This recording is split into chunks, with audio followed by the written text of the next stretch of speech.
Hello, everyone, and welcome to the newest episode of Circuit 42. My name is Ian. I am a professional astronaut and nerd. I'm not an astronaut at all, actually. I've failed the physical and the math and everything else, but I have really decent knowledge about X-Men. So I got that going for me, which is nice.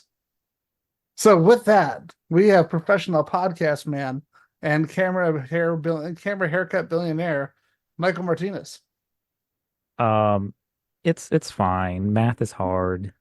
Numbers, uh, your only weakness.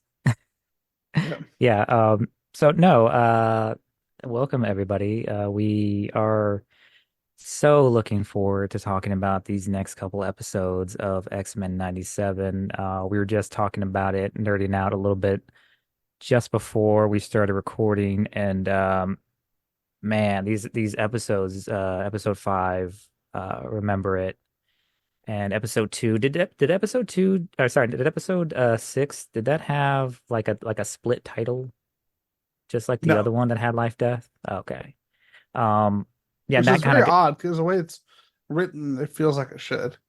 I'm going to talk about that a little bit I mean, because it feels like it, but at the same time, it's almost like I'm sorry, I'm gonna talk a little bit of shit about Motendo again, but it's like, yeah, like we kind of like we had to put a title in there just to make people remember that that shit happened in that episode because really, um, it was just so it was so strong what they did in the sixth episode, and we'll get into that. But man, the way that they capped off this arc for Storm was so good. But before that, we need to talk about episode 5. well, actually, before that, we need to remind What's people up? what happened before, and that's Is it why Jesus Christ? If previously this is macking me, on previously on X-Men. I'm gonna destroy something.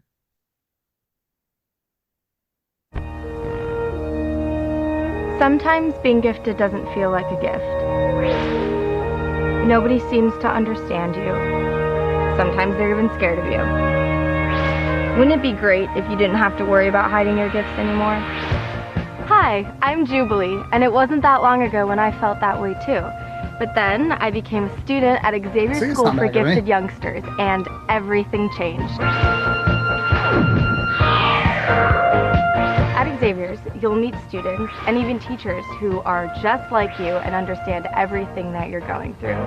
Under the guidance of world-renowned geneticist Professor Charles Xavier, Sweet hair. you'll learn how to control your gifts. He looks You'll like get he is getting ready to and have training you need like to some hair succeed products in the that 80s. April of 1983. So why be alone when you can make some excellent new friends here? Xavier's is no ordinary school, because let's face it, you're no ordinary student. Thanks, Jubilee. You were right. Xavier's is totally rad. Operators are standing by. I forgot they made that. I think I've seen that before. I forgot they made that. It just kind of makes you think like, how the fuck did they even like? How did they distribute that? See, and Did the they best put part that like on is, TV, or did they have like a VHS or something that they were handing out at the time? see, and the best part about it is that Disney wants so badly to forget X-Men Apocalypse ever happened that they'll never get mad at us for that. I hope not. Well, now we're fucked. Um, it's fine. Maybe, And you thought I Disney was will going to be show Mac nice. and me. Yeah, and it's kind of like goes to show you how shitty Mac and Me is that we never get in trouble for that. Even though it's been on the show like 17,000 times. But We're uh like seven. Come on. Let's okay, get okay. it. So no. So at the end of episode 4, Rogue, Gambit, and Magneto, the new power throuple, are headed to Genosha because after Magneto was like, I am 3 seconds away from killing every last bitch on the face of this earth because of what you did to Storm. Um, they're like, oh, Genosha, Arm. you get to be you get to be part of the UN now. Please don't kill us, Mr. Magnetic Man. And Dying was the so last thing that would have happened. yeah, and then Gambit is also dealing with finding out that Rogue, might have a little bit of a thing going on with Magneto. So they're headed to Genosha They're for gonna, the gala. They're gonna make so much coffee. And this is, I don't think that I don't think they called it like the Hellfire Gala, right? They called it like something else. They call it they just called it like a gala, right?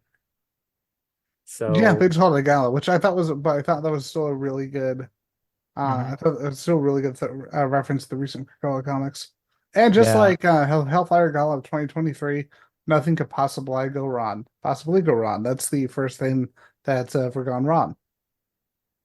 Nah, man, it always works out every time the X-Men get an island I know, right? For at least 6 years. for like 6 hours this time. Um, so not only that, but the episode also kind of retouches. I know it took a slight, I believe Oh it yeah, took a there's gonna be slight spoilers, but break. everybody knows that. Yeah, So yeah. there you go. It took a slight break from the adventures of, Mojo World and got back to the drama that's kind of been brewing up at the X Mansion where Scott is kind of reeling from having to, let his son be raised in the future. And also he lost his baby mama, Madeline. And now he's got to deal with having Jean back, and there's some drama with that, and they handle this really well. It's definitely a lot more interesting than the usual Wolverine, Jean, Scott Summers, love triangle, even though there's a little is this a what is this now? This is like a square, right? It's Dude, basically a square, I mean, it's like Cyclops, so it's a square. except he's been inside everyone at the X Cute. Mansion at Oh, this point. real quick, my first thing the moment Trish Tilby popped up on the screen, first thing I said with Jen next to me with no context, Trish Tilby that bitch. And funny, I was right. Oh God. So explain to the people what you have against Trish Tilby. Okay. Trish Tilby was a long time on and off again girlfriend of Hank McCoy. And they basically started going in the 80s during the X Factor series that spun off of X-Men. Mm-hmm. And as the stories went on, she would be a regular, and it's like, oh, cool, you're kind of here. You're the girlfriend character. And then in the 90s, during the Legacy Virus story, which was the metaphor for AIDS for the X-Men mutants, she finds out that Moira McTaggart is the first non-mutant human to have the Legacy Virus. What does she do? Does she talk to the X-Men? Does she talk to Beast? No. She goes on You're talking about TV. Trish instead of Yes. Moira? Trish, no, oh no, because Trish will be found out that Moira McTaggart was Okay. the first human to have it. Does she talk to Moira? No. Does she talk to Okay. Beast? No. Does she talk to Xavier? No. She goes onto her national news channel and tells the world that humans are now able to catch the legacy, capable of contracting the legacy virus. Is that responsible? Isn't she a journalist? She was a TV journalist, and Yeah. she decided to go on television and tell the world that humans are capable of contracting the legacy virus. Yeah. From mutants. And then what I was thinking of actually was that part of the whole like fuck Trish Tilby train is from Morrison's run Mhm. when after Beast undergoes his secondary evolution, and then all of a sudden she's like, "Ooh, I Oh. can't mess with you anymore, Hank. Bye Brief bye. aside, there's a You're great too moment of ugly." pretty much, yeah, I know. And then he's like, I'm probably gay now, I don't know. Which was literally just him being, like fucking around, and I'm like, oh, Beast. This was zany. But there is a moment that I love because it's basically accidental foreshadowing from back in the late 90s X-Men, where Sebastian Shaw actually says, isn't it odd that we haven't heard of any additional cases of the legacy virus affecting humans other than Miss McTaggart? This was said in 1997. They never followed up on this. So when you read House of X or House of M, not House of M, House of X, Powers of 10, That reads like foreshadowing. That reads like Hickman was like, I'm going to take this and apply it to here. And I'm like, that is the coolest bit of accidental foreshadowing ever in a comic book. So do you think that was more so them saying like we kind of just like dropped a storyline, or them kind of like providing a little bit of commentary saying like, oh, as soon as humans started to be able to get it, they like cured that shit? I don't know. Like, it's Scott Lobdell, so that was Might right not be that before. deep. Actually, no, here's the thing. He got to a point where he was so frustrated at editorial that he just left the X-Men. And they tried to spin it and say that he got fired. Hmm. So He was one of the Image founders, was he not? no, that No, was wasn't? Am I thinking of somebody else? Scott Williams is Jim Lee's inker. That might be who you're thinking about. Oh, yeah. Scott Lobdell was what a bunch of sexual allegations came out about. X-Men, everybody. Yeah. And it's kind of wild how like I mean, it's not. It's almost like maybe the X-Men are kind of like best when they're written and handled by people who have experienced some of that persecution that the X-Men have. But he did create Blink. Crazy, right? He did create Blink, so I have to give him credit for that. I don't know what that is. You don't know Blink? Oh, gosh. Cash. Oh, wait, sorry. You said Blink? Yeah. Oh, I thought you said blank. I was like, what? Like, sir.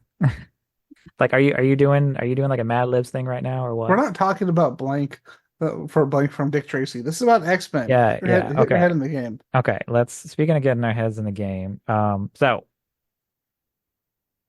So why is Trish Tilby a bitch according to X-Men 97? we're gonna spend like 30 minutes talking about like we're gonna make like a burn book and have Trish Tilby in the center of it. Like she Just is so a bitch. fugly skank. But no. Okay, I'm wait, sick. no. Episode 5. Episode 5. We gotta focus it because there's like too much that fucking happens in episode Oh 5. God, there is. So Magneto, Gambit, and Rogue are headed over to Genosha, and they have their like we get kind of like a preview. That's such like that you have to appreciate the fact that like X-Men 97, like if you weren't convinced after this episode that they are not fucking around, and by that I mean they made such great pains to make sure that like every scene mattered and every line mattered.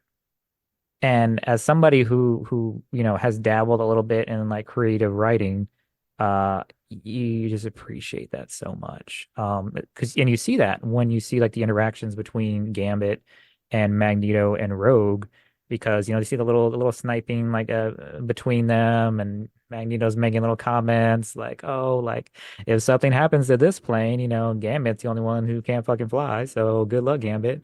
And then they arrive and everything's Oh, yeah, all Magneto's being such a bitch in this episode.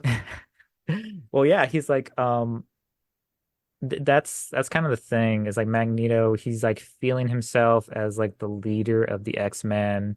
I mean, he's always feeling confident, and that's kind of like a thing that I think a lot of people are attracted by when it comes to Magneto and the character. But he's kind of even more, he's needling Gambit because he might know that like Gambit might know that something has or will or is happening between him and Rogue, but he's just so confident in his abilities that he's just like, what the fuck are you gonna do about it? So they get to Genosha, and Genosha is like very much like if you're reading the X-Men comics recently, like Krakoa, like everybody's like fucking about with their mutant Okay. powers. Everybody's having such a great old time. I'm gonna throw Go something ahead. in there real quick. There was an X-Men story. It was after the whole Genosha story from the the 80s, early 90s, and from the animated series that everyone's familiar with. And Genosha actually did become this haven for mutants. That was Yeah. basically headed and founded by that was headed and refounded by Magneto. And if anyone's familiar with Wolverine and the X-Men, the series from 2008, 2009, the animated series, they actually go into that heavily. as one of the subplots of the show. So in the comics, like I said, I'm relying on you because you read a lot more. Like I'm probably gonna do like a complete like rerun, a reread rather, um, of the X-Men comics like on the Unlimited app. So was it similar in the comics where, because like the thing about like Genosha, for the folks who were watching the original show, you might not remember because it happened so early in the show, but this is like a place that was like enslaving mutants essentially. And they had like these power dampening collars on them. And this is like the same technology that was used to like depower Storm. But they pretty much like reclaimed this island and said, like, we're the ones who have built this place up and made it great. And so it's ours now. So There's is that a how they ch- handle it? Now there's a change in the comics from that because the collar thing is true, specifically for the animated series. It's actually more complicated and more fucked up. Because Genosha is intended very clearly intended by Claremont to be an apartheid metaphor for South Africa, which, considering it was right while that was happening, that was pretty ballsy. And but it's Claremont. He don't really give a shit. And so what ends up happening in the story is that it's not a haven for mutants. It's a country that is literally designed to take mutants and make them into a slave force through genetic and mental manipulation. Yeah. To the point where they directly reference and pull not only references to the South African apartheid, but also compare specific comparisons between the island of Dr. Moreau Yeah. and Nazi Germany. And I was like I'm rereading like Morrison's run right now, and there are like some elements of that, like in the big they made a big deal about it at the time, like the what is the right term? Like the landscape view, the X-Men annual, right? That came out. So Yeah. they had to like read it sideways and shit. The So artwork in that is still gorgeous. yeah, so that was like I believe the first appearance of Zorn. And that I remember when they were touching on that one, they also started talking about like some mutants that are being experimented on. And so there's always been like kind of like that level of like body horror element to it. And that's something that definitely does come back, like even like in the modern era, in the Krakoan era, talking about like all of like the genetic weapons that get thrown at the X-Men and just what Sinister does, like in the comics, is just crazy.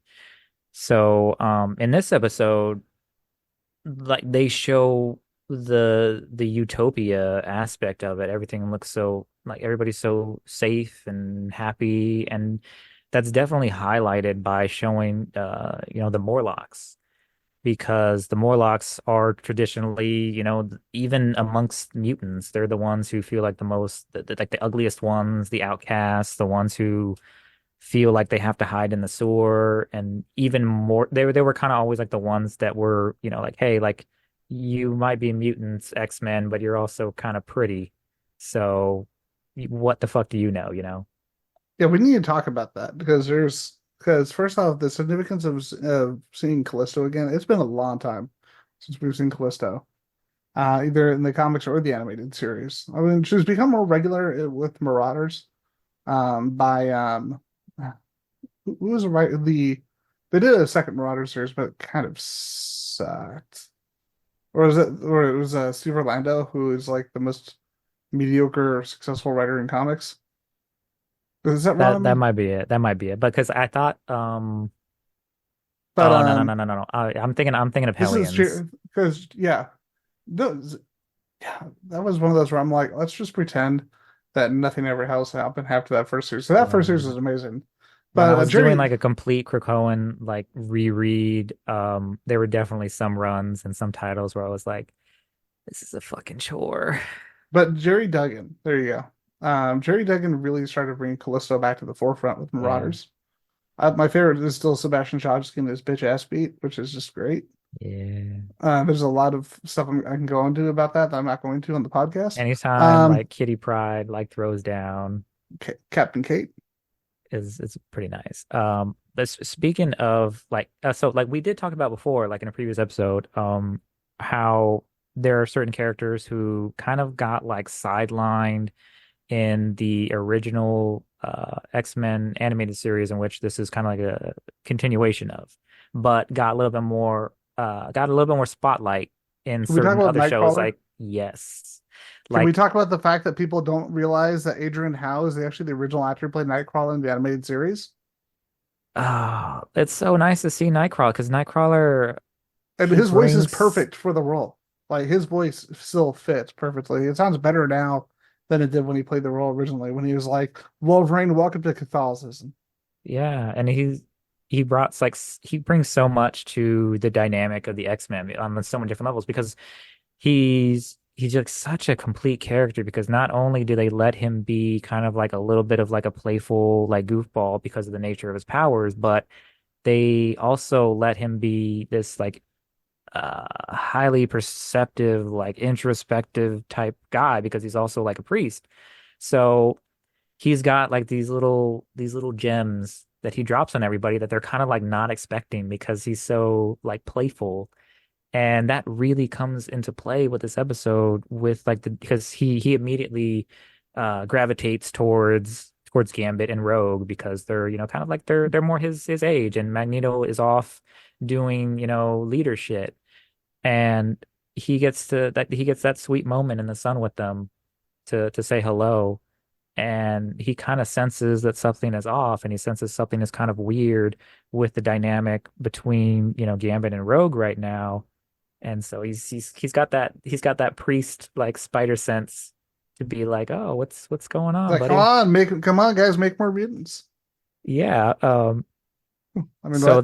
that that that really comes into play later and like there's so many I wish I had like written down like all the good um pieces of dialogue because like I said like the good thing about this show is like they're not wasting any time, they're not wasting any lines. I So was so happy when to see Marrow, by the way. I love Marrow. She's an underrated X-Men character. you you just love these like hardcore like 90s like X-Men characters, don't you? You just like love the shit out of them. I'm not saying there are certain characters that if they just slap me, I'd be like, all right, let's go. But I She mean, does what? have very she does have very like Witchblade like powers. So I could No, she definitely doesn't. see. Well, she's very, she's got like Hey, all you the leave my claws favorite and Wolverine knockoff alone. um that's probably not your favorite Wolverine knockoff. But Second so favorite. while Better that than shit is is Dakin because he sucks. while that shit is happening and everybody is getting settled in at Genosha and everybody's having a good time, they're, feeling loosey-goosey, they're getting ready for this gala, Getting that quiet everything's council in there. feeling good. We also have some drama that's brewing at the X Mansion. Scott is making some telepathic time with Madeline, and Jean is not appreciating that shit at all. But at the same time, she's kind of also making some time with Wolverine as well. Yeah, that's So the whole thing. I'm like, you both being kind of trashy. Yes, right. yeah, I mean, it really does touch upon like the whole kind of like this is what happens when you have like the friend group that's from high school that grows up together. It's like there's gonna be a little crossing of the streams going on. And the good thing is that like it's so true to like not just the characters, but like the best versions of the characters. Like everybody loves seeing that line, like from Astonishing, where Wolverine kind of accepts the fact that Cyclops is in charge, and like after Cyclops blasts the shit out of that Sentinel, he's just like, every now and then, Summers, I realize why you're in charge. Um, and in that same aspect, when Wolverine goes to kind of like console Jean because he can kind of sense like what's up with her, he starts talking to her. She starts, relaying some of the drama that's going on with Scott because it's like very weird. Like, how do you really like approach that situation? Because like he had a baby with another woman, but he thought it was you. It technically was you. Like you can't really be really that mad at him about it. But at the same time, it's like somebody came in and kind of like stole like a piece of your life. So she's feeling very upset by that, and she ends up kissing Logan. because she's Yeah. feeling very lonely and because Scott's being very distant, and she's probably like coming off of, being in some kind of like dungeon slash cocoon for like Uh, the past however fuck long. oh yeah, we're still sticking to that retcon. That old chestnut. Yeah, but at least I mean Even this was Claremont like doesn't like that old chestnut. they kept it relatively clean. They said like, yeah, he was like in some kind of like lab, and it was Sinister's lab, and Sinister's like, how are you still alive, man? How are you still alive when the person that you keep fucking with is like your kryptonite? But that's a whole other thing. Because even Wolverine was like, dude, stop it. Oh, like, can we talk about Trish Tilby just being a fucking We've already Michigan? spent like so much time talking No, shit because I hate about that Trish interview scene Tilby. because one of our former co-hosts who was unnamed was talking to me about it. Was like, oh, he flew off the handle. I'm like, are you not paying attention to what she was clearly doing? Nah, like Trish is clearly setting this man up through their questionings. no. So and like the great no, I love that because uh That was some this is shit. this is Scott when he is like this is Cyclops was right, Scott. And that's like the Yeah. best fucking version of Cyclops because I It's think like the I've said one really good thing before. about the Bendis X-Men run. Yeah, I mean, like what? the best Cyclops is like Cyclops when he's actually in charge and when he doesn't have, I've said it before, he's at his best when he doesn't have like a safety net because he's not looking to the professor, he's not even looking to Magneto to like back him up and validate or even looking to his love interest, his telepathic love interest at the time, whether it's like Emma or it's Jean, he's not looking to them to Psylocke. to say like, "Hey, am I doing good?" He's not doing that because he knows that he doesn't really have that luxury, and that's kind of like his ultimate burden because he's been leading the X-Men since, I don't know, when he was like 14, 15 years old. So when he has that level of confidence to him, it's just I love that shit. And so during the interview, when he just, kind of like he's just like it goes back to it really reminded me of, the what was like the monologue that was from shit, what was it called? I forget. I'm gonna get like flamed for this, but the Chandra Rhimes, god damn it. Now I gotta look it up. How am I blanking on this? We'll put this up to distract people while you think about it. Scandal. Scandal.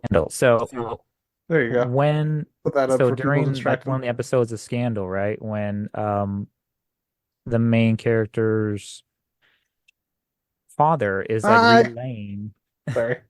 when the main character's father is relaying to her, right?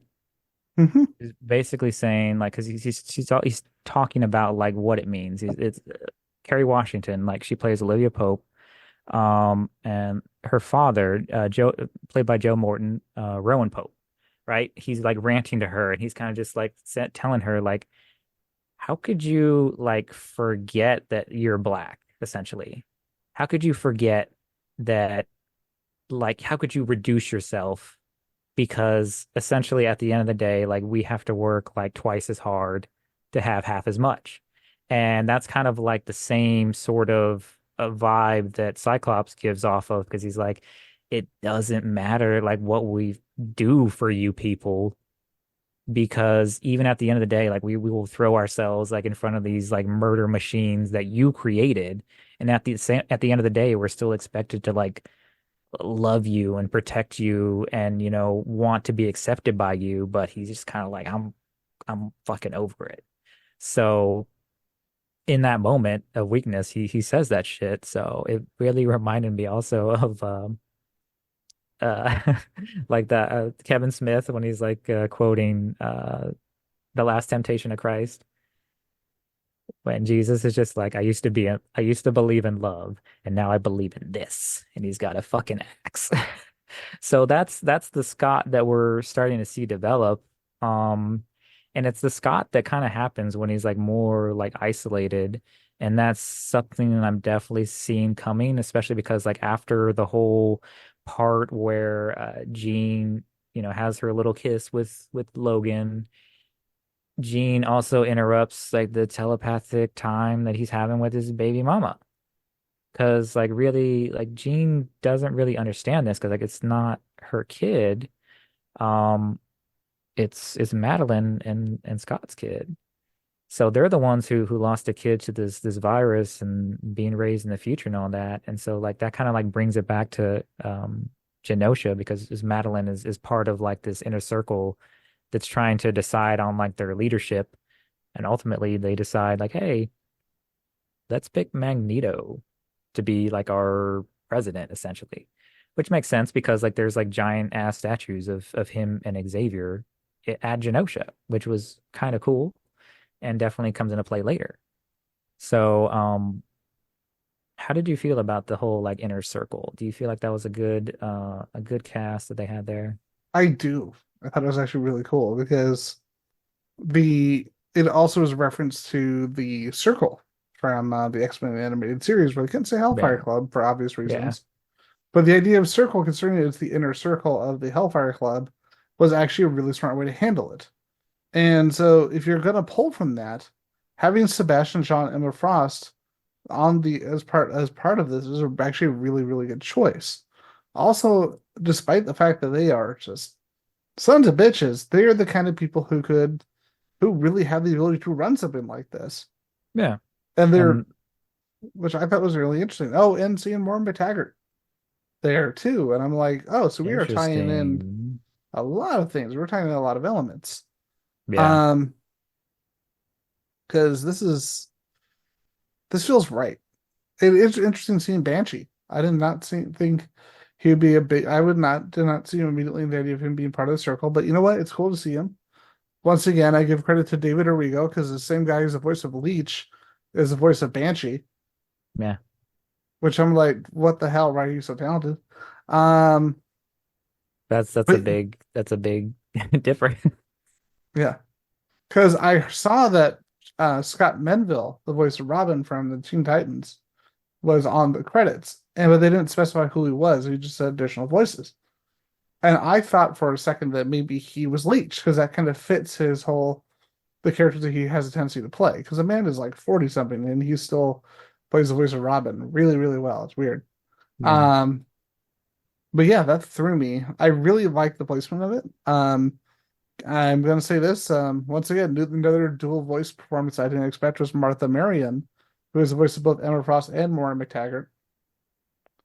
And that was some catty shit, man.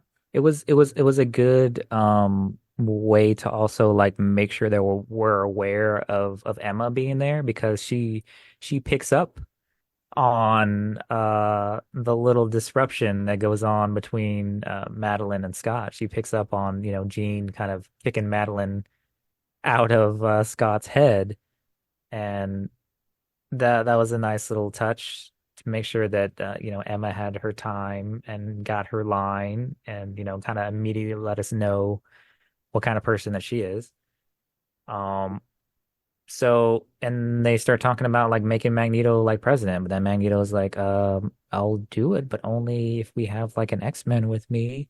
And he's like, oh, by the way, Rogue, you're an X-Man. That I yeah, can I'm touch like, you. That was here's the thing. slightly Oh, manipulative. well, it's Magneto. He is. Yeah. Here's it's the idea which I appreciate. Magneto is not going to be letting that side of himself go to right away. It's like yes you're part of the yes you're on the hero side now, but you're still Magneto, and you're going to still take with you some of those aspects of you from the time that he was part of the Brotherhood. Yeah, he's and that was kind of the interesting thing because it seemed like almost like at first he wasn't as like super into whatever was brewing with him and Rogue, but now he's like, oh man, I just realized my wife's been dead for like 7,000 years and I need to be Hey, touched. come on. He was with the he. Hey, come on. He was with the he was with the sweet cow lady back in the X-Men comics. Okay, you leave that cow lady alone. I can't remember her name either. I think it was Bovine something. Well, yeah, something like that. No, I Which is think he not. actually, It's still not the dumbest thing ever in an X-Men comic because yeah. because Chuck Austen's run exists. Hmm. So, um, so he ends up going to Rogue and being like, Oh, her "Hey, name was you can." Bova, and she was a cow lady. that Magneto was married to or something. There's literally an evolved cow created by a rogue scientist, created by the High Evolutionary, and Magneto was like that right there. That's what I want to be with. It's like Give me those udders. It's like your tastes have drastically improved, sir. He's just pulling like a straight like Last Jedi, Luke Skywalker, just taking it straight from the udder. The moo moos, the hell. Okay, no. We gotta focus up. So, Oh, also, I liked it was kind of I didn't realize till afterwards, but it's kind of nice hearing Ace of Base. yeah. So Yeah, that like was a surprise. no, so but okay. So like Rogue and Gambit have like a little like come to Jesus moment where it was kind of fucked up because this whole time, they've been kind of, like they've been, playing a little like dynamic. They're like, yeah, we obviously were into each other. It's very like pushing daisies type of vibe. I've just seen Pushing And Daisies. You'll have to explain to me. it's essentially okay, so I know of it. pushing okay, real quick. So it's a story about like a kid who has like the ability to bring dead things back to life after touching them. But after if he keeps them alive like longer than a minute, something else has to die to take its place. So when he discovers his ability very young when his mother has a stroke. His mother has a stroke and he like brings her back to life and not knowing that he has the power. But when he keeps her alive for like longer than a minute, he accidentally ends up, sacrificing the life of his best friend slash crushes slash next door neighbor's father. So he kind of like kills her dad and doesn't know it until like way later when he understands how his powers work. So he grows up and he ends up like owning a bakery. He's kind of referred to as a pie maker by the narrator, and he works with this detective. This detective kind of like has him hired on the side to be like, hey, you would be really useful in solving like these unsolved murders because you could bring these murdered people back to life and they could just tell me who did it. So it's kind of like a little scam. And then one day he comes across somebody and it turns out to be another dead person on the slab, and it's his crush that's like grown up. So he brings her back to life, and he can't like bring himself to like, because he can brings him back by touch, and then he kills him again with touch. So he can't like touch her. He can't touch her at all, otherwise he'll kill her. She'll become dead again. So the whole like, and unfortunately the show got canceled after two seasons. It was probably like the only show that I would describe as like delightful. But it's so cute. There's so much. It's such a horny show too. Well, it makes sense because I know I am aware Yeah. of who made Pushing Daisies, Yeah. So and it's like Lee Pace, it's Brian yeah, Fuller and like who Kristen like makes Chenoweth, horny shows.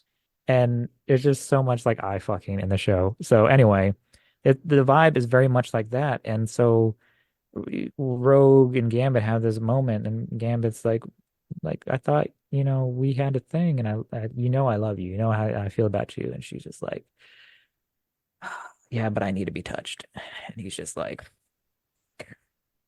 and she goes and fucking makes out with Magneto, in the ballroom in front of There was a everybody. lot of things about Rogue that really upset me in this episode, Yeah, but at she least she in the does beginning. she does end up like kind of going back on it, which is good. But you have to also remember that episode that like I didn't really like the episode like back from like the OG where like one of her like old flames, I think the one that kind of she originally put in the Oh, coma. the Cody episode is Yeah. terrible.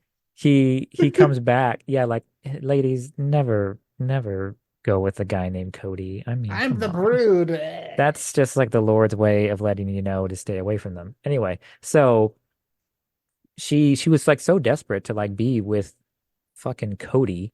So it kind of like makes sense like with this version of Rogue. It doesn't really make sense when you're in a universe with like power dampening collars, but whatever. We'll So talk about that. just get like a power dampening cock ring or something. I don't know.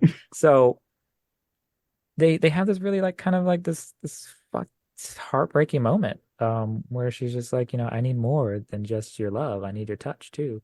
And basically Magneto can give that to me. And okay, speaking of Magneto, he has like one of the best fucking lines. He always Like does. he does. Okay, no, like he has like some okay, yeah.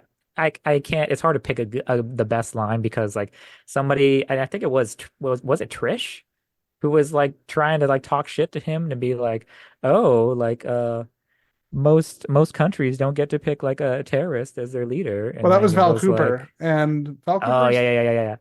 So she was being a little bitchy right there, but but it's she's like, not, but she's not wrong. but no, no, And no, no. But then Magneto's like, yeah, but like a lot of people allow their leaders to be terrorists, though. And it's like, yeah, oh shit. Like he said that. And she just kind of it's like, she had nothing to say. it's one of those lines I want to explore on this podcast, but I know it'll lead us down a rabbit hole, and I know it'll bring the wrong, maybe the right or the wrong kind of people to our channel. So I'm like, I'm not going to go into that. I mean, there's enough said in those two in Yeah. that line itself. And also it's just like I said, the layers that they're exploring with the show now, with the characters and what they're touching on with each and every line is so good. It's like you can tell there's so much thought behind exactly what these characters would say and like how to get like right through the bullshit of it and get to the point, and you just have to appreciate that so much. Um, Before and we get into while the big elements of the story, I do want to touch on two quick cameos I appreciate. okay. One being Glob Herman. Oh yeah. I mean, it's weird not seeing him on fire, but you know what, whatever.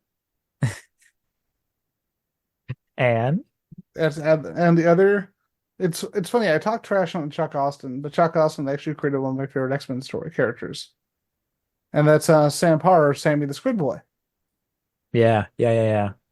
Um, And the fact that even the people who like hate Austin's X-Men run, there's a lot of things to hate about it. It's not great. All mhm. of them are come back to Sammy the Squid Boy and Juggernaut, being like, this was the one thing that was handled really, really well. Seeing a grown up teenage Sammy the Squid Boy actually made me very happy, and then sad later.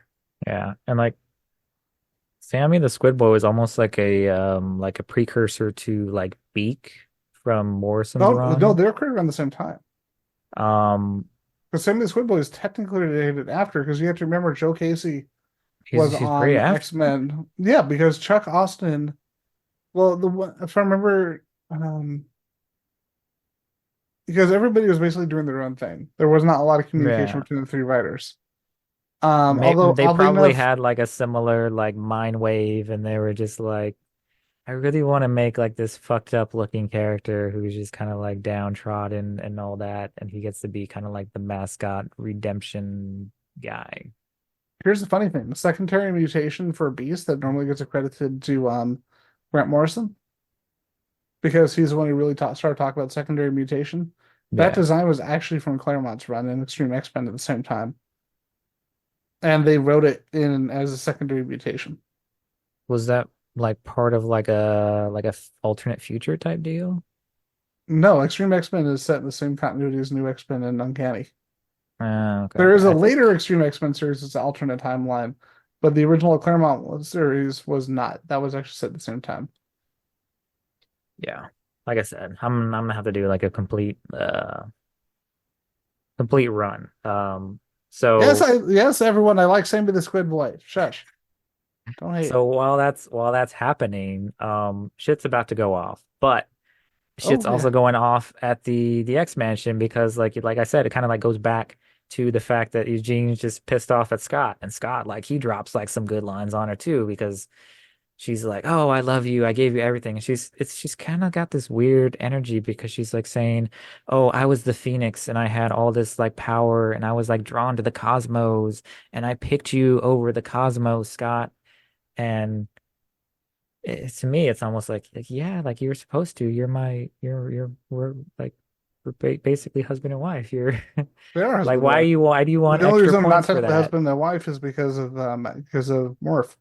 Yeah, but still though, it's like you guys are basically like made for each other. And that's kind of like what Wolverine also said, because after their little kiss, this was like another line that I think was like pretty much like pulled from I can't remember if it was Morrison's run or somebody or maybe no, I think it was actually Whedon's run. I think it was Astonishing, where they have like a little moment and he's like, you're Jean Grey and he's Scott Summers, and that's just the way it is. You guys are the ones who are made for each other. Well, So that doesn't make any sense because she was still dead. during the Whedon era. So that would have been Morrison, Probably. because Yeah. remember she died at the end of Morrison's run. Spoilers. Jesus Christ. Ian. It came out 23 years ago. It's your fault, people. No, I know. I don't care So, if some of you weren't born yet. It's your fault. um, Excuses. I was too young. I was a zygote. Wah. speaking of, Zygotes. oh no, we'll talk about, a freak fluids later for episode 6. So let's get back to Genosha. We got Cable. We don't have to have Hedda Cable, anymore. like shit. Okay, so I described this to so remember I had like a little fucking like PowerPoint presentation party, and I was like laying the scene out for everybody at this party to be like, oh, you haven't watched X-Men 97, motherfuckers? And it's like, imagine all these characters that you grew up in the 90s and you're watching them on Saturday morning cartoons, and you're growing to love them and you're seeing them, and then all of a sudden you drop them in an episode of Attack on Titan, or you drop them into the Red Wedding. I was That's gonna say, what the meanwhile, Red fuck. Wedding. That's what just happened on this show. And as things start to get like a little bit weird, I think it was Madeline who starts to get like a little bit of like a mental headache. She starts to freak out a little bit. Yeah, She and then goes, Cable yeah, runs she goes over out of outside. nowhere. Yeah, Cable shows up It says turn and off the music, stop the sounds music. very much like Josh Brolin, but it's not. I really thought it was. Yeah, it's Um, actually Chris Potter, the voice of Gambit from the original animated series, yeah. which And is shows his range, man. yeah, these guys are just too good. So he shows up and he's just like, "Oh shit, he's coming. He's coming." And it's like, "Oh shit, I'm too late." And then he gets like pulled, he gets fucking slingshotted back to his era, and he's just like, "I'm sorry, Mom, I'm sorry." And then shit starts to fucking blow up, and everybody starts to get taken out at like with extreme This was efficiency and brutal. extreme prejudice. And then I was about to say, like, speaking of Banshee, didn't he get I- taken out? I don't remember honestly, but I'm I gonna thought tell he was you. trying to like fly people out, and then like he got zapped. Oh no, he did. He was killed. Yeah. So like A people, it lot was of people were killed. crazy. The moment Um, Callisto died, I was like, what the fuck? Because that scene where you see the life just leave her eyes was just one of the hardest scenes to watch. And I give them credit because I know people who actually started with X-Men 97, and even with that one moment with Callisto, they didn't even know who she was. But it's that they give you just enough time to the character and just that moment where it's like, oh fuck. and Things get like worse though. so we've seen a lot of shows, because like we're kind of like, some might say we're past, but I'd say we're still like in the midst of like the height of getting all of like this good like superhero and like comic book adaptation content. So when that happens, like it's interesting to see the way that it's playing out like in media.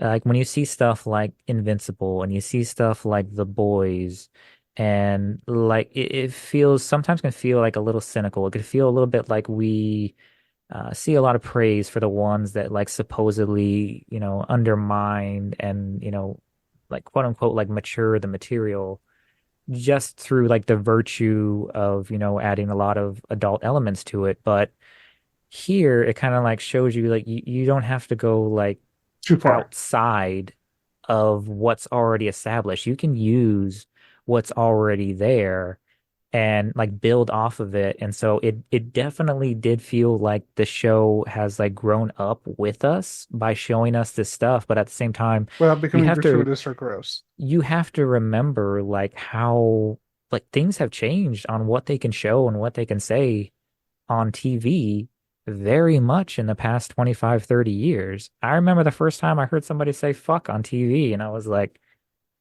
how is the TV not on fire right now? Like, Well, how, dude, what? was it? I was rewatching Justified because it's just a damn good show, and I forgot that they say fuck in that show.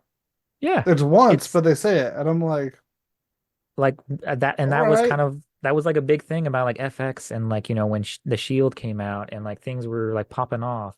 But like bringing it back to the X-Men, um, we talked a little bit before about how like, Wolverine, or I've talked a little bit on Facebook about how Wolverine couldn't really do shit in the OG because he wasn't allowed to stab anybody. So he would Well, it's always gonna be just a like little bit different. he would just talk this mad shit about like what he was gonna do and how he was gonna fuck somebody up. We're gonna And call then them he all was like, gumbos. here's my claws, bitch. And then, he just loses the fight like 3 seconds later because he They wasn't just allowed to warp his stab them. ass. It's like, No, there's literally times where I'm like watching the fight scene. It's like, okay, Wolverine, you've got your claws out. You've got this guy who's like fucked up your whole life. You're behind him. He hasn't seen you yet. Now's your time to cut him in half. What's going on? And he's just like he just like puts him in a headlock. And it's like, God I'm not damn gonna it. lie, this episode actually made me cry. This episode was like so hard to watch because like you see these characters that you grew up with, and not just like even if you were just like to watch the show like as somebody fresh, um, because they've given you such good content, such good characterization with these guys. It's so hard to watch what they had to go through, and you especially see that through Magneto's eyes. And speaking of Invincible, like when you see Nightcrawler like zipping around, it's very much like reminiscent of the part, early on in the series with Invincible, where Red Rush is going around and trying to save people from Omni-Man. So you see like the desperation in his eyes and in the animation, and just barely like scraping by to save people from this big ass Sentinel attack. And probably the one that's like the most like scarred by this is Magneto because he's gone through, he's a Holocaust survivor. The flashback he had to the Holocaust was just God, because that I'm gonna jump ahead a little bit, but the part with him and Leech, Yeah. that was the moment where I'm like, oh, so anyone can go. So, and that's when it comes back to like, and it does really, it focuses on, saving the Morlocks, because they let people know as they're trying to get out of there, and you're starting to see some of like the heroes and the villains fall. Like Sebastian Shaw got taken out. I don't know if he was like technically dead or if he was just unconscious. Um, but he's out of the game. Fucking Banshee just got zapped. Nightcrawler is getting fried, even though he's not technically dead yet. And then it becomes a thing where it's like, oh, like we're trying to get everybody out, and the Morlocks are basically fucked right now. And Leech has so much faith that if Callisto doesn't save them, then Magneto will. And it's kind of like it shows you through the eyes of these mutants. The humans might consider Magneto a terrorist, and the humans might consider Magneto like the bad guy, and even we might consider him the bad guy, but you can't deny that he wants to save his people. Oh, and by the way, the line "Habe keine Angst," that's actually German for "Don't be afraid." Yeah. Yeah. So like it gets to the point like where Magneto is trying to like direct his X-Men. He's trying to direct Rogue and Gambit, and they're just like, there's no time to like for our drama bullshit.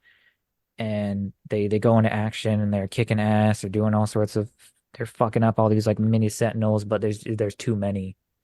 There's like these giant ass Sentinels that is like laying Sentinel eggs, and like everybody's just getting fucking taken out. And Magneto is just like, we're not gonna wonder if we could have saved more. We're gonna do everything we fucking can. And even still, even when they make it to the Morlocks and they make it to Leech, uh, and you can tell Magneto knows that he's outmatched. Yeah. And But he Rogue tries to save him. And then he uses his powers to like keep Rogue to back. protect Rogue and Gambit. And here's the tragedy that we forget, because we're going to go into why this is so sad later. Gambit is not aware that Rogue ended up choosing him over Magneto. after talking to Magneto. Yeah. And so speaking of Invincible, right? You've been watching Invincible, you read Invincible, I'm assuming. I have not been watching it.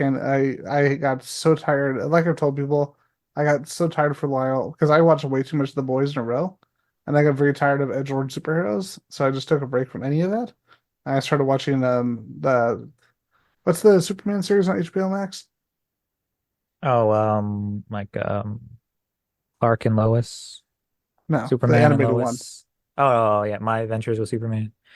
Um, so yeah, there's like a lot of good content out there, but so speaking of good content and like Invincible, there's another character who's very much like reminiscent of Gambit called Rexplode in Invincible.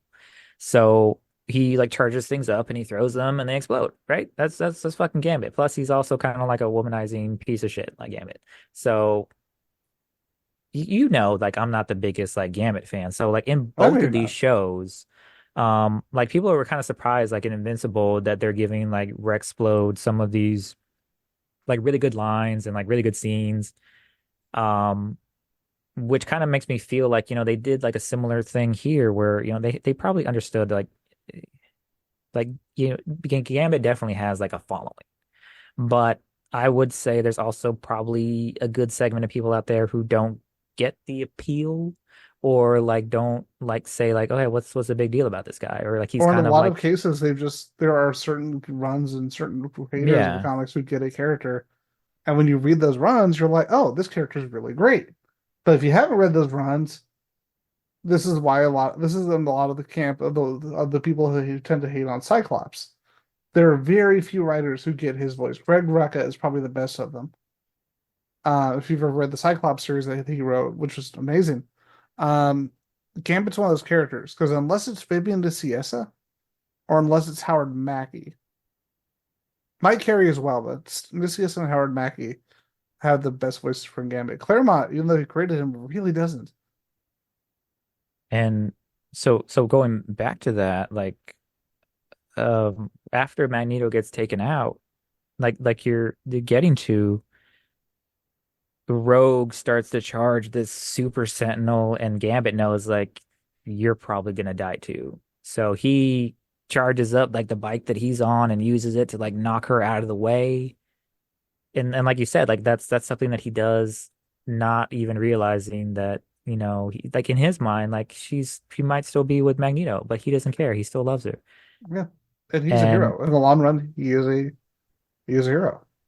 he's the one who ultimately like makes like the sacrifice play. You have all these like Omega level mutants like Magneto who are literally throwing like a fucking monorail at this Super Sentinel, and it's like everybody should know by now, like after all the movies, after all the cartoons, after all the comics, like Magneto, you don't fuck with him. Like he's ridiculously powerful. But even still, like they've been saying, like, we have so many people and we're trying to take this thing out and nobody can even fucking dent it. And if Magneto can't do shit to this thing, like what hope does Rogue have? What hope does supposedly even Gambit have? So, but Gambit, you can say a lot of things, a lot of bad things about Gambit. You can say like he's like a little bit of a horn dog. He's fucking, what a Wolverine kept on calling him in the Gumbo. original Gumbo, which is like another way of just calling him like white trash or whatever. But you could say a lot of things about Gambit, but you can't say like he doesn't have balls. He's got balls. And that's the reason why he's the one charging this fucking thing and still That's smiling impaled into him. after he gets like skewered by this thing. And then he charges it up and He charges blows the up Sentinel. the whole fucking thing. Yep. And that's where the title comes from. The name's Gambit. Remember it. The name's And no. Hold on. The name's Gambit Monami. Remember it. um and that's like kind of goes back to like one of the, like one of his lines like in the OG. And a lot of people were like showing that like on TikTok and Instagram, like, like, oh, like he said this line way back then. And like, yeah, that was kind of his Yep. thing, his whole third person thing. But it worked And so well here. he made the sacrifice play, and he took this thing out when nobody else could. And the show ends with Rogue holding his body and saying like she can't. She's touching him with her bare hands, but she's not getting anything back from him. And she's like, I can't feel you, which is the same thing that Wanda told the Vision after they built up their relationship and said like, yo, this goes beyond like what we are and how we're made. I can actually feel that this is real, which is also kind of like very reminiscent of like Judd Winnick's like Outsiders. When what was his name? Shift, I think it was. It's been so long And since I've read Outsiders. and like the It was a good series, Brainiac though. Indigo, like they had like a relationship. Um, so it was very similar to that. And and then it flashes back to the X Mansion, and you see essentially like the X-Men are taking this is the mutant 9/11. Yeah. I'm gonna touch on something real quick. The song that plays the Happy Nation, one by Ace of Base. A lot of people are not listening to the lyrics because people are watching the scene because it is it's very well done. It's very, as I said, very horny scene. The lyrics of the song are Happy Nation, living in a happy nation, where the people understand the dream of a perfect man, situation leading to sweet salvation. For the people, for the good, for mankind, brotherhood, we're traveling in time. Ideas by man, and only that will last. Only that will last. And over time, we've learned from the past that no man's fit to rule the world alone. A man will die, but not his ideas. Tell him we've gone too far. Tell him we've gone too far. Come through and I will dance with you. Tell him we've gone too far. Come through and I will dance with you. Tell him we've gone too far. Come through and I will dance with you. Yeah, the song is about what's going to happen. It's about Genosha. It's about the end of it. It's about the death of the person who created the idea in the first place. And that was for a song that they took from 1982. It's crazy, like when people are not acknowledging this and not realizing how much it actually foreshadows the events of the episode and talks about what came before. Yeah. And it just goes back to like how well, like I said, they're not fucking around. Everything is so deliberate. Everything is thought out. All these lines, like none of them are wasted. I mean, Even the the last fucking line song. is for the people, for the good, for mankind, brotherhood. Think about it. That one line, it's like, there you go. And it ties into the Brotherhood of Magneto as well. Yeah. So then the whole scene, and then like at the end, this is like Scott's like watching it happen, and they're all watching it happen. He's just like, how many? He's how many? Damn it! He hits the couch, and it's like kind of encapsulates the sheer like horror and like how dumbstruck you are, and like there was nothing. It happened too fast, and it was 9/11 all over again. And I think that's why, all of us who grew up in the 90s watching the show and like and it just woke up one day and we were seeing this come on the news as we were getting ready for school, or we were already in our class in our homerooms, and you just see your nation get attacked, and you're watching all these thousands of people just die live on We need to TV. touch on something on that, by the way, because a lot of, like, in retrospect, speaking of both 9/11, speaking of the episode in question, when New X-Men 115 came out and where the attack on Genosha happened, Yeah, a lot of people mistakenly, especially if they're reading it later, they mistakenly think this was published after 9/11. yeah, they thought it This was was, and I published 2 looked it months up. before. Yeah, And the image of the tower, with the fire coming from it and the ship crashing into the tower in the middle of the city, and the imagery of it is all 2 months before 9/11. and you like go back and you read that, and you're just like, okay, so when you grow up at that time, like you remember, like that was the same time like they were coming out with the Spider-Man movie, the first Spider-Man movie with Tobey Maguire, and they did the advertising trailer, campaign with the helicopter getting webbed up between the two towers, and there's like, and they scrubbed that. So they're But they like, even had the original poster with the 2 towers and the yeah, reflection of the eye, and they removed that. and you had to, yeah, kind of, you're going back to that and you're saying, like, how the fuck did they get away with like letting them do this like after 9/11 and it And was it's like, no, they did before? before, which is And even more it's like, disturbing. and then you get into like the scenes later on with like Beast and Jean like going through the remains and talking about like the horror of it and going into really just like like sickening detail. And I mean, in a way, it's kind of good that they didn't, shy away from it, but it's still just, yeah, just and it didn't shy away from it here either. Like you're seeing these characters, the beloved characters, like fall. You're seeing these buildings toppled. You're seeing, you know, dead bodies just lined up, and so that I think was a very That was it's hard to traumatic. call it. It's hard to call it like a good choice, but it's appropriate, I'm an glad they did appropriate not recreate the choice. shot of the Sentinel hitting the town, hitting the island, Yeah. because Um, that would have been that too might have much. been a little bit like a bridge too far, but it was still bad enough. I mean, with what they did, it was still horrifying enough, and there's a reason why I think this is still the highest rated episode, I believe, of the Yeah, it of was a the 9.8 on out of 10 on IMDb. yeah. So there's a reason why, like, this is the episode that took it up to be, I think, like the highest rated or tied as the highest rated, I think, like Marvel product Oh, for like the and we need to past. talk. I need to talk about something before we move to the next episode. Cassandra Nova. My first thought Yeah. was, so we're bringing Cassandra Nova in, Yeah, me too. even though this is set in 1997, and that was from the 2000 or 2001. Yeah, because So, they're mixing and matching like so many things from like the different runs and they're playing around. They're kind of like, so this is what I know that you know how I feel about Snyder's DC universe. So this is like me smacking the shit out, doing the whole like Simpsons meme to be like, that's how you do it. This is yeah, how you like take like bits and pieces from like different runs and different creators and you weave it together in an effective manner. You don't just like cherry pick, oh, that panel looks cool. I'll throw it in there. That line of dialogue sounds neat. I'll throw it in there, even though it's not earned or it doesn't make any fucking sense.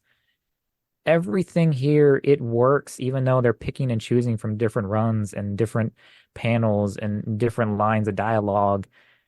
It works because they understand the core characters. yeah.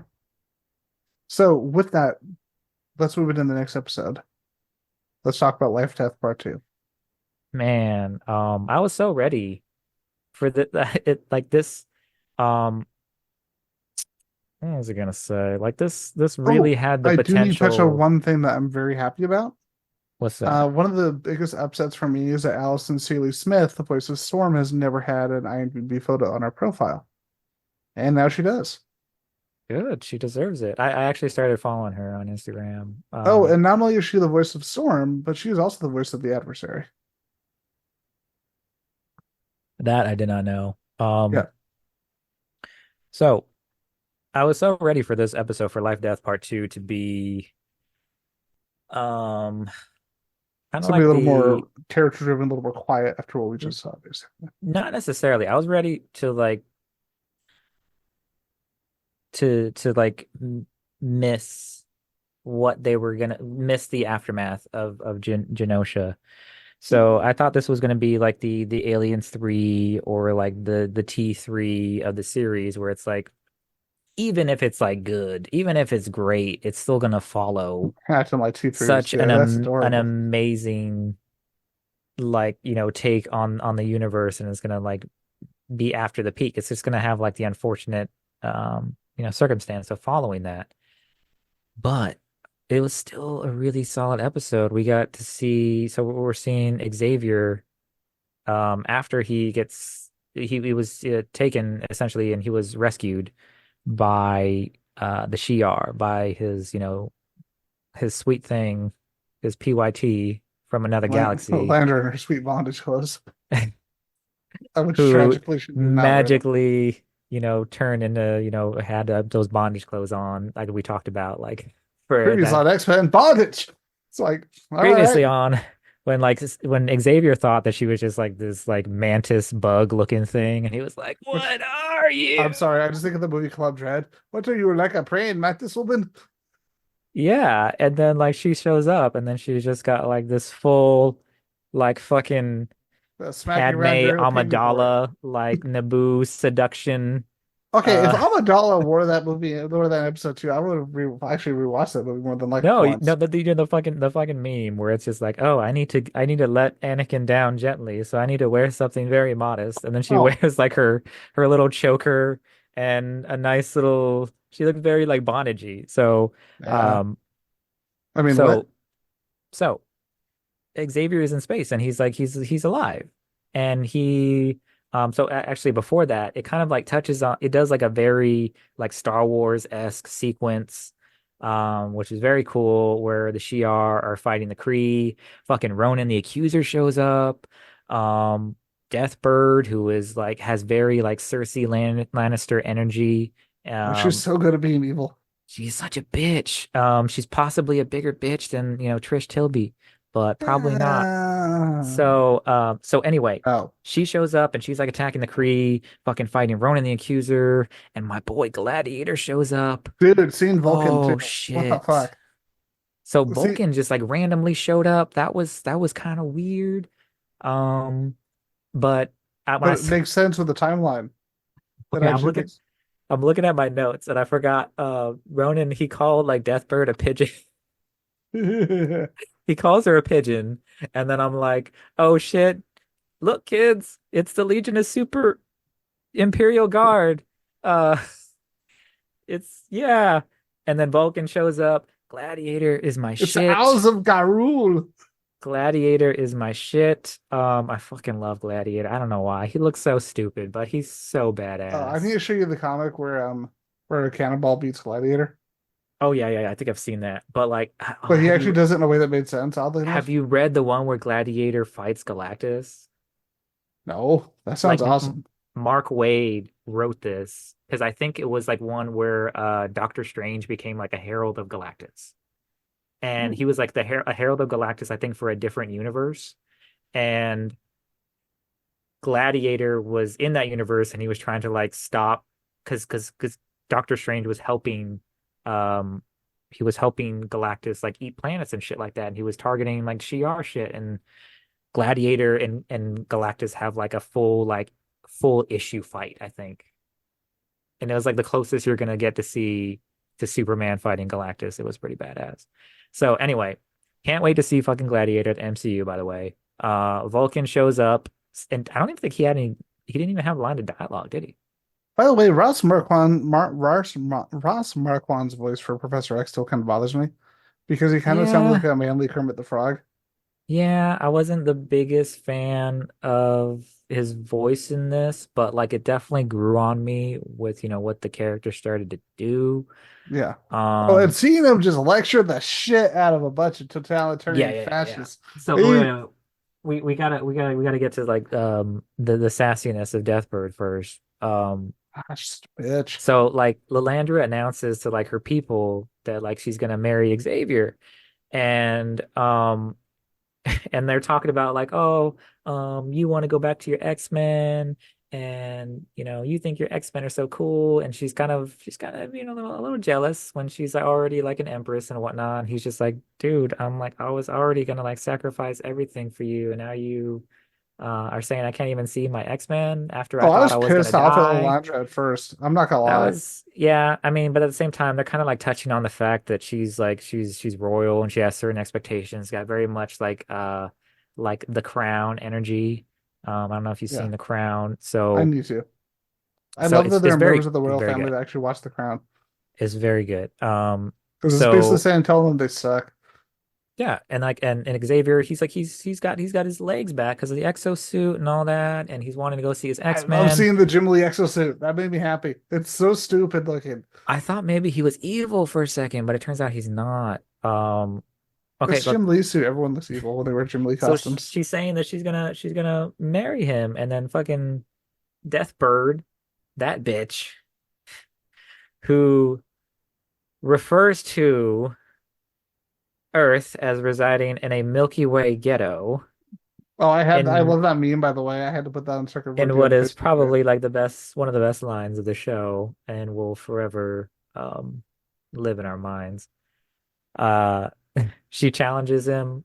She gives him like this challenge is basically like, oh, like you can't marry my sister and become essentially emperor unless you give up all your memories of Earth and your X-Men. And really, Ah, that was frustrating. so I actually when I was watching this, I thought maybe this was like happening at a time like a while before Genosha. So I thought maybe this was like setting up like him like losing his like goodness essentially and becoming like evil Charles. So Or like a potential like yeah, potential onslaught. yeah. Or like what did they call him? Like when in the original show, I think it was like Puppet Master or something. What do they call him? Like his That was evil alter ego. that was so silly. That, Um, yeah, it was a little bit weird, but I thought they were doing that. I thought they were going to be like, oh, like yeah, we're going to erase like his memories and we're going to essentially take away his humanity, and then he was going to become like evil, and then instead of Cassandra taking over the Shi'ar, it was going to be Charles. But before that happens, it flashes back to Earth and starts setting up what's going on with Storm and with Forge. I think in the last episode, Forge got bitten by this evil ass owl thingy, and I'll let you dive into that because you have more background on the adversary. okay. The adversary, I love it because we're still only seeing one main element in the adversary, and they're clearly saying that the adversary is going to tie into Forge's story, especially Forge's, Yeah. and he does. He is very key because there's that line that Forge had previously about being about I was a soldier, there was a war. Adversary ties directly into that, and it's bad. It's really, really bad. Like I'm talking like what we saw in the previous episode. It's fucked. It's the best way to describe it. Also, apparently, but yeah, I'm watching this, and the moments between the adversary and Storm are really interesting because the adversary is more directly tied into Forge, but the adversary is also a manipulator Yeah. to the point where in the comics, the adversary, I don't know if they're going to do this here, but the adversary basically can, through taking on another identity, almost manipulates Storm into killing Forge. Hmm. Yeah, And it because was I like I think I mentioned before, I don't have like as much background like in the adversary. I think and you were saying I he even looks different in the comics, right? Like where he's changed appearances, right? so he can take Yeah, on different yeah. appearances, which is Yeah. how he was able to manipulate Storm or attempt to manipulate her in the comics. So and he's very much he's trying to like manipulate Storm. He's trying to basically say, because you got to remember, like in the last episode, with them, Forge essentially let Storm know that He created the he weapon was that took kind away her of forms. yeah, he Sorry. was in a roundabout way. He was responsible for Storm being depowered. Um, and so she's having to deal with that. It also did have, the element of like Storage declaring, sorry, a Forge Storage. I said, kind of put him in their power couple name already. Um, he declared his love for Storm, and it did feel a little rushed, but seeing what they're going through in this episode kind of strengthens their bond, I think, a little bit in our eyes. It's almost like they're fast forwarding through these events. It feels very much like the Brad Pitt Troy, where Troy happens like the War of Troy happens in a weekend instead of 10 years and whatnot. But I'm anyway, hoping, by the way, that we do introduce the character Nazi. Nazi is the person he's a Cheyenne shaman who the reason Forge knows how to use magic in the first place is because of him. yeah, And he used magic and it looked a lot like fucking Doctor Strange shit. it really did. And Nazi is actually the alter is um adversary actually takes on the alter ego that takes on the appearance of Nazi in order to manipulate the Storm. That was the character I remember now. Oh yeah, yeah, yeah. I think I'm remembering that the way that they look now. And so this turns into like basically like a fetch quest for Storm. Because Forge says like, oh, like there might be something that can heal me. It's in my mom's like notes and whatnot. There's like some kind of like healing herb, right? And so, but it's like in a mine. And Storm's just like, I'm glad that they're able to approach it in a little bit more of like a nuanced way, like back in the OG, like anytime Storm would get like in the slightest like tight space, she'd start freaking out. It was kind of like the overly dramatic fainting from Jean. So I'm glad they're kind of like finding like ways to work that in and also handle it like a little bit better. But it does go back to the Shi'ar and Xavier. And speaking of Xavier being into some kink shit, like there's like the dialogue between him and Alandra where he's like, "Oh, they're talking about you like I'm your pet." And she's like, "Yeah, you kind of are, and maybe I'll let you bark later." And I was like, "What Ah, the that was fuck?" that was straight up Claremont. That I was was like, Jesus, y'all, calm down." Um, So okay, sorry. No, this was the part like where Deathbird is like talking shit, the Milky Way ghetto, the challenge, and then we get to see in what is a very cool pairing, we get to see Gladiator talking to Xavier, and they get to like exchange like little words of wisdom, and it was very cool to see that Gladiator is just like not just like a himbo. He knows shit. He as somebody who's like the head of the Imperial Guard and somebody who's in charge of like looking after the royal family, like he's seen some shit. He knows some shit. So seeing more Gladiator was definitely welcome, especially for me. And I actually thought that maybe for a second that Daniel Day Kim was voicing Gladiator, but it turns out not. It was a gentleman named David Arrigo. yeah. So Well, once uh again, another who once again plays multiple characters in yeah. X-Men. So everyone, the voice of Leech is the voice of freaking Gladiator. This is Ferb Fletcher from That's Phineas and crazy. Ferb. That's that's just too much talent. Okay, so like and then it goes back to Storm. Storm has to go into the mines. And by the way, why the fuck did they give Storm like the same wardrobe as Michael Clark Duncan from Green Mile? That was a little bit strange to me. But anyway, She still looks really good, so I'm not gonna be mad about it, but I'm biased. yeah, yeah, and then Storm is going in the mine, and then it goes back to space, and then they're gonna do their little memory erasure uh rite of passage, and then they're just like, "Do you renounce your X-Men?" I'm sorry, when you said memory eraser, I just thought of The Simpsons. The memory eraser gun. You mean the revolver, sir? Yes. Yes, Sorry, that was my immediate thought as soon as you said memory eraser. memory eraser. So that the council is like, "Do you renounce your X-Men?" And Charles is just like, "I don't know if I can." And then Deathbird shows up, and then I'm just like, this bitch. And then she's Um, just like, oh, she talks about like, oh, he wants to defile my sister with his freak fluids, and he's not even a real Terran. He's like a mutant, and he's just like Xavier's sitting there like, what the fuck did I ever do to you, bitch? Freak fluids. And and Sorry, freak fluids sounds funny. yeah, that's why I was like, yeah, this is basically Cersei Lannister. Oh, by the way, I didn't look it up, but who did the voice of Deathbird? Do you have Oh, it pulled up? she is actually a lesser known Carrie voice actor, at least in my Kavanaugh. experience. Yeah, Carrie Kabanoff was the most she is known for. She was in the Stranger Things VR game. and she's done some sporadic work, but honestly, really good voice actor. And I'm hoping to see more of her, Yeah, they gave her some or at least hear really more of good her. fucking Womp lines womp. here.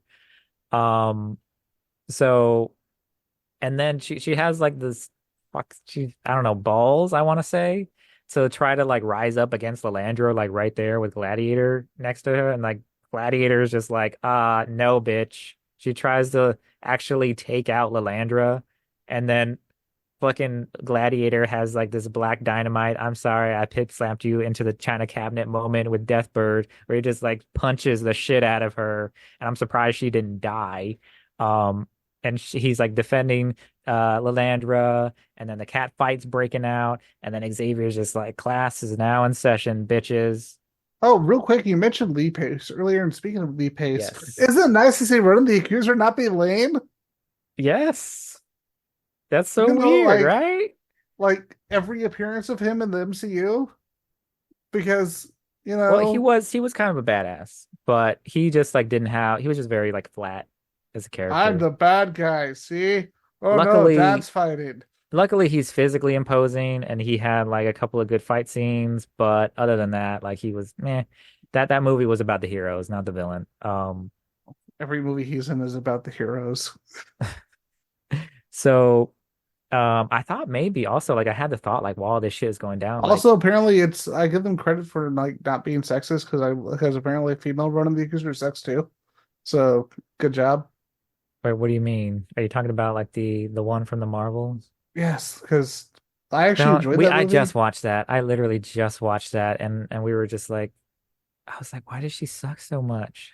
because the movie is not as bad as it pointed out to be at all. It's hell of a lot better than the first Captain Marvel. It's yeah, it's not bad. There's definitely it's a lot of fun, But we are getting especially distracted, from and I know we are Kamala getting Khan. distracted.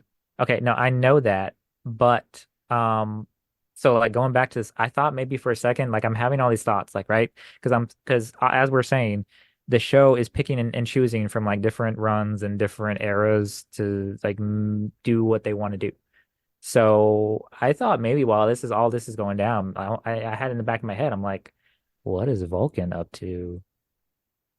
It's chilling. Because Vulcan is like one of those guys who also at some point takes over the Shi'ar empire. So who knows? But going back to it, we get back to Earth, get back to Storm. Storm is like basically going like through her last temptation of Christ with the adversary, which is like so cool, like the way that they played it And up. visually, it was just gorgeous. Yeah, it looks so good. Adversary was trying to like tempt Storm into just like letting him die and kind of like trying to see if he could, get her to give up hope and give up who she is. And it ends up turning into this sequence where she's just like, you know what? You all are just like an echo of who I am. And I forgot I'm a goddess, bitch. And she's like, I am the lightning. And then she uses her Sailor Moon costume changing powers, To get which the we will not sexiest Storm question, costume. I mean, what? which we will not question. She gets a black costume. She gets her crown. She gets all of her like fancy jewelry. We get to see that fucking sequence where she like goes up into like the stratosphere from like the perspective of a satellite. And I was like, holy shit, this is really well done. Like, oh God. And then I at know least you're. I know you don't like Man of Steel, but it did remind me of one of the scenes of Man of Steel that was actually really strong. And that was the scene where Superman flies up and you see the three different actors, the three different major actors who played Superman at that point. so like somebody I think actually asked the creator, the ousted creator of the show, like, hey, did you take any influence from Man of Steel for this? And he actually said that he did. So That makes a lot of sense for that scene. on one hand, cool. On the other hand, I'm so upset that now like the Snyder Bros are gonna feel a little bit vindicated and like just they're gonna take that and they're gonna grind it down and they're gonna sniff it and it's gonna keep their little dicks hard for like at least another year. Okay, for So any Snyder Bros who listen to the show, this is the difference between me, a person who is a fan of Zack Snyder to a degree. Some of his movies are not as good as others. and the difference between a crazy Snyder bro. Because I Yeah. could talk to Michael and not want to just punch him in the face because people have different opinions on things. Yeah. Understand that, people. Different opinions. That's allowed, apparently. No. So no, but like I Fictional thought, characters. but at the same time, it's like Snyder also you took this from like so many other things. Like let's not pretend like Snyder was like the OG of like every shot or the dude steals everything. He borrowed it from Superman Birthright by Mark Waid. Yes. Like, are you fucking kidding me? Like even the whole like he didn't have a sequence where he was Snyder Bros don't read comics. You know this. like The only even weird the thing whole they're gonna part where she's like going and like fucking around with like the horses and stuff like that. That happened in, in Birthright. Birthright, yeah. But the Um, only comic they've ever read are is they just fearfully fearlessly and fearfully they read masturbate New the 52 and that was 300 it. and Dark Knight Returns. That's about it. But Just like anyway, Zack so Storm gets her costume. She, in a way, she kind of like overcomes like her claustrophobia because she was like mid, mine collapse, and then she like goes back into the mine when she gets like her powers, and like her eyes go white again. She's feeling herself. Um, and then she gets back and she gives Forge the medicine, but then they turn on the TV, and then once again you get the 9/11 reaction from Forge and from Storm, and I really hope that they make Forge a regular too, because that would be so fucking badass. Because I want to see like Forge and I want to see Beast interact, and I want to see more of that dynamic. But and then it goes back to space. Speaking of like the reaction to it, it goes back to the whole class. I'm The whole going to touch on class one thing, session. and this is still kind of the rushed pacing in comparison to the show to the comic, Yeah, because Storm loses her powers in issue 185. Storm regains her powers in issue 226. a little time has passed. Yeah, 41 issues have passed. And so when it happens, and it kind of takes away one of my favorite elements of Storm, because when Storm becomes the leader of the X-Men in a fight against Cyclops, She in the doesn't have Danger her Room, powers, right? she doesn't have her powers. Yeah. And in this, she's literally having her powers back the moment she comes back to the X-Men. Yeah. Which takes away the fact that she was the leader of the X-Men without And- having any superpowers. And Which it is goes back awesome. to what we were like talking about in an earlier episode. I think we were talking about like episodes like one Inferno. and two, when like recently in the comic books when like Orcus was attacking the X-Men, and they actually have like power dampening rifles and shit like that, and they shoot Storm with one. They're like, "What are you gonna do now, bitch?" And she like pulls out a knife and she's just like, "I'm not powerless, bitch." And she just like goes after him. She's like, "Oh shit, Storm is gonna cut somebody." Like she's not gonna fuck around. So it does like undermine the fact that, what Forge said, what Forge told her is like, he's kind of like, how could you forget that your powers or not, you're still a goddess. I know. So yeah, you can't forget. Storm grew up on the mean street. She grew up as an orphan. She grew up as a thief. She had to like fight for everything that she had. It's kind of like, by virtue, don't ever try to fight a gay black man, because those are people who have to fight in like a very like fucked up way. They were forced to, and like because of the way that like Storm grew up, like she knows how to fight. She knows how to scrap. Don't fuck with her. So and she gets back to Forge, and they have the 9/11 moment, and then gets back to space. And then speaking of like the reaction to it, like we get a little bit of Xavier feeling himself, and these very powerful characters like Gladiator, like the Council of the Shi'ar and Deathbird, who are trying to still like shit talk him a little bit.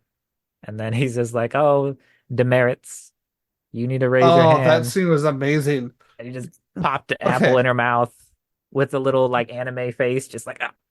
As you know, and as the listeners and viewers know, I am very subtle when it comes to my political leanings, especially when it comes to social elements of them. Yeah, subtle. Yeah. That's the word I'm going to use. The Shi'ar are a totalitarian fascistic state.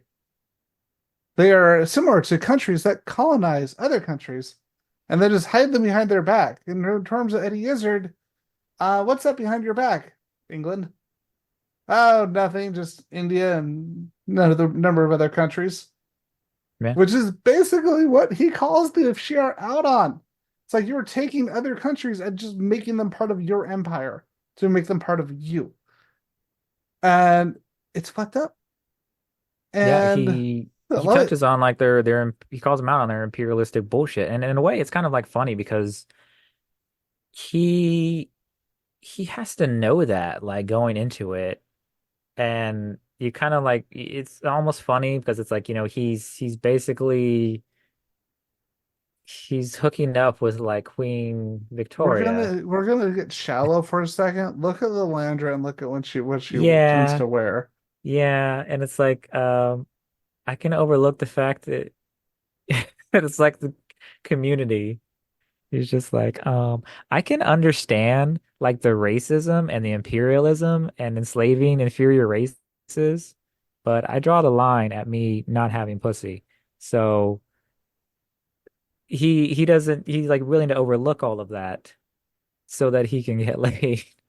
Um, but I mean, he's maybe literally getting laid by a bondage queen. So this bonded bird, supposedly with hollow bones, that you gotta be he careful. like 30 Rock, um, that chick who's dating Jack, and she's like, "Ooh, I have avian bone syndrome," which I don't think is a real. But anyway, so anyway, Hot twist. It is. no, they go through the whole thing. That thing that I thought was actually kind of funny is like, so the head council guy, like he actually he doesn't try speaking to Xavier without raising his hand. He just kind of knows that like he's outmatched. Um, and Gladiator tries talking shit, but like in this realm, like Gladiator is like the child. So despite how physically powerful he is, like Xavier is just kind of like saying, "Nope, I forgot for a second that I could just like bitch slap all of you if I felt like it." Um, and Like, oh wait, I'm one of he those powerful psychics ever. Yeah, and he's like calling them out on their bullshit, and he's just telling them like, you have to learn how to coexist, and that's just part of it. You can't be like these xenophobic assholes because that's really that's something that kind of like touches on like the like you're saying like the politics of the moment. And Oh, it's hyper political. I love it. when any society starts to like kind of forgets the fact that it's like built on the backs of everybody that it fucked over, when it starts to like fool itself into thinking that it's the best. Like when you think that you're the best, you stop trying to be better. So you think that you're so great that you don't have to try to do things like be decent. Yeah. So those are the things that Xavier's kind of calling them out on. He's telling them like he even calls them like a snake oil racket. And he says, you guys, you take from all these other races and all these other beings, and really like you're calling them inferior, but you're attacking them and you're assimilating them before they even have a chance to get close to what you are, before you allow them to develop their society. And then you're calling them like inferior, and then you're trying to make them dependent on your technology and your quote unquote like, freedom. You're just like, those Kree, they look like they could use some freedom. It's like Those that's not Kotati, they look like they could use some freedom. it's like, bro, that's not freedom. That's just being an asshole. So he calls him out on that shit, and he's like, you know what? I am not gonna abandon my people, and I'm not gonna like pretend like I'm better than everybody else because like it's bullshit. Yeah. But while he's in the middle of lecturing them, he has like his like Yoda Order 66 moment, and he feels Genosha from all the way Yeah. out in the Shi'ar space, And he has that moment where he's quoting like E for Extinction. He's like they were dancing, they were drinking wine, they were making love, and now they're gone. Yeah, And it's fucking tragic. It's sad. he sees Gambit. He sees Gambit, and then Gambit turns into like a skeleton. And he's just, and what's kind of odd is like he doesn't have that moment with Magneto. Well, because Magneto's not dead. Exactly. Yeah, So because they never said. I need to find it because they actually don't say that he's exterminated. They say yeah, they he's say neutralized. neutralized, which is fucked because we So have to assume that anyone he was protecting, once he was neutralized, was killed. yeah, like Yeah, ultimately, like his body went into like fuck everybody else, like reflex, and like saved himself. Um, because the thing that's kind of fucked up about it actually is kind of it's like half funny, half fucked up, which is just how we roll here. It's like Leech, get the fuck away from me. You're probably you're probably draining my powers a little bit right now, man. Um, and I'm trying to save everybody, but your power is literally draining everybody's powers, and you're right next to me, and I'm trying to keep everybody alive. Could you maybe not? Um, but Xavier makes this declaration to the Shi'ar, and he's just like, I'm not gonna abandon my people. I need to get back. I need to get back. And then it has and like a little stinger with Sinister. Trask. Oh, sorry. Trask is running from somebody, and I didn't think they were gonna like say who was behind it, but apparently it was fucking Sinister. Yep. And once again, bringing back one of the original cast members of X-Men the Animated Series. Yeah, and like so. Okay, so my theory was that I went into everybody. I'm gonna be I'm gonna try to be as quick as possible. So you remember like the storyline in the OG with like Apocalypse was trying to like essentially get outside of time and space Yeah. by killing the psychics, right?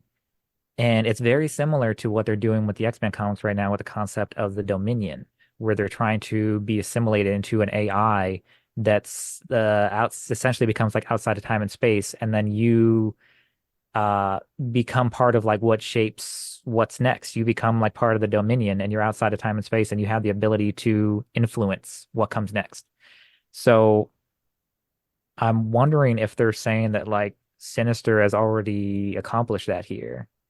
Like if because he was there during that whole thing with Apocalypse, where Apocalypse was trying to achieve that, or maybe because they never really say like when Cable is warning everybody how he is coming, like is he talking about Apocalypse? Is he talking about Sinister? Is he talking about Onslaught? Like who is he? So it could be that Sinister achieved that Dominion status, and now he's like influencing and like fucking with the X-Men. Oh, and I will want to touch on this because I did mention that he was the voice actor for the previous actors. Well, he wanted that with Chris Britton, who is the voice of Mr. Sinister. Uh, they And and they're setting him up to be like an MCU villain, I believe. So I'm glad they're kind I of taking this have opportunity a to show how fucked up he theory. is. What's your theory? He's a red herring. You think so? You think who do you think I is really do. you I think think it's Cassandra it's Nova. you think so? So that was my theory that like my initial take on it before it said anything about Sinister was that like it was Cassandra Nova because Cassandra Nova is going to be like the bad guy for Deadpool. So I was thinking like what's actually going to happen is like they're going to take the X-Men 97 versions of the X-Men and they're going to like adapt them to be into the MCU, but the universe gets like smushed in there and like reset after like Cassandra Nova fucks everything and tries to use her mental powers to traverse the multiverse in a similar manner that Wanda was doing in Multiverse of Madness. Yeah. So I'm that's part of my theory. I have many more theories, but I'm glad that we are seeing some of the same shit. Yeah.